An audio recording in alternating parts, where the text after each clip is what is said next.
Here's the truth about Vancouver that nobody wants to tell you. My name is Isabelle Nguyen. I'm your local realtor here in Vancouver. And for those who don't know, I moved to Vancouver about 2 years ago. So I got to see the good, the bad, and the ugly of Vancouver. So if you want to know more about the dating life, the people, the culture, the food, the weather here, then keep watching. So before we get started, make sure to subscribe and like this video.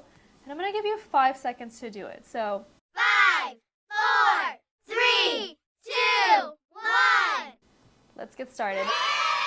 So let's start off with the juiciest topic that I know everybody wants to know about, the dating life. So dating in Vancouver is not as easy as it seems. So from my observation and from talking to other people in Vancouver, I realized that people in Vancouver are not as, I'm just going to say it, friendly as, let's say, the East Coast.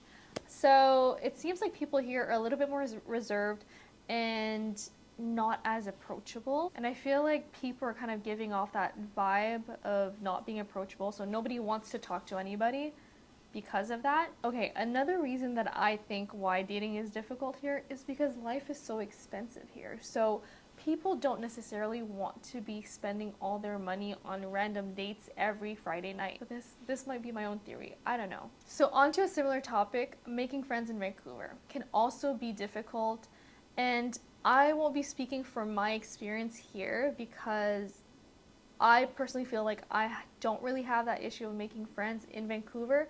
And I'll tell you the reason why. So I realized that the friends that I've been making throughout the past 2 years are people that are not from Vancouver. So everybody is pretty much on the same boat as I am. Most of my friends are from either from Montreal or from other cities, other countries. But I do have to say that I did meet some people that are from Vancouver, born and raised. And I realized that the people who I've met are not necessarily making the effort to keep in touch.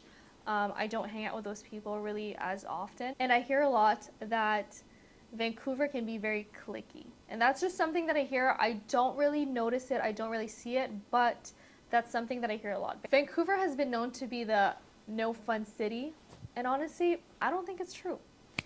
So it is true that the nightlife here in Vancouver is not as vibrant and lively than other cities, but something that Vancouver is definitely doing better than any other cities is the outdoor life. So the people here definitely do embrace the healthier and more active lifestyle. So this means people spend more time during the day outdoors rather than going out at night. There's so much to do outdoors. You can go to the beach, you can go camping, you can go for a hike, you can go for a walk around the seawall. This is actually a city that you can go to the beach and go snowboarding within the same day. Now name me another city where you can do that. Something that I do tell people though is that they shouldn't move to Vancouver if their lifestyle is more of a lively and vibrant lifestyle. They like to go out at night, they like to meet new people every week. This is just maybe not the city for you. But if you do enjoy the outdoors activities, then this is definitely the place to be. So something that I want to talk about is the major homelessness issue here in Vancouver,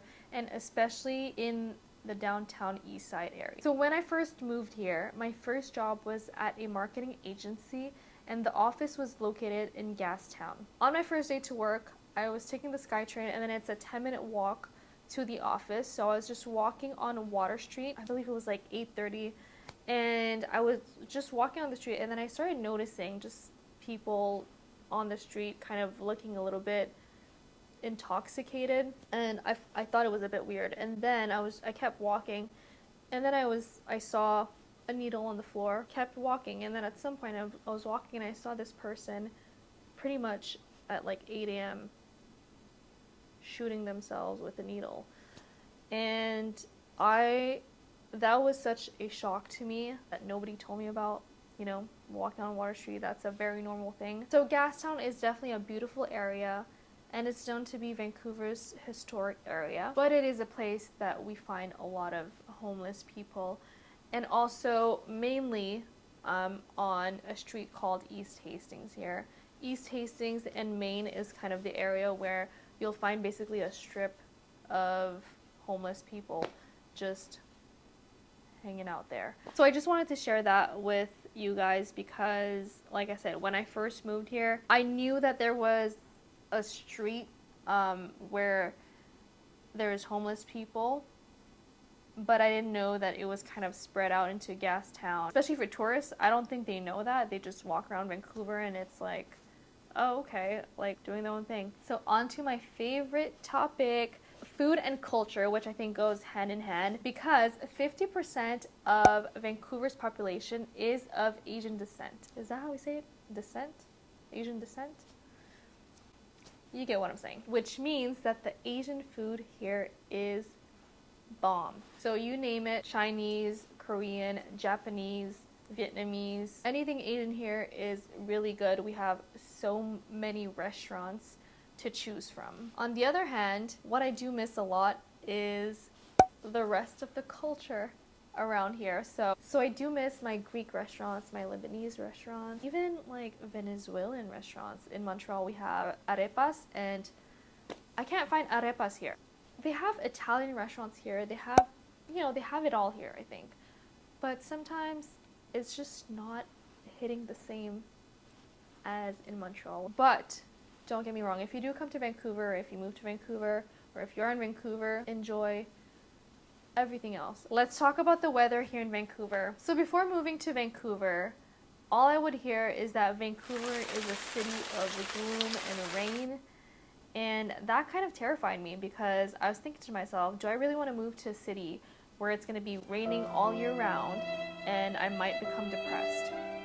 So yes, it does rain pretty much in the winter months, so that would be between November and March. It would rain around 20 days out of 30 in the month, which is not that fun. But for me, it was a choice between snow and rain.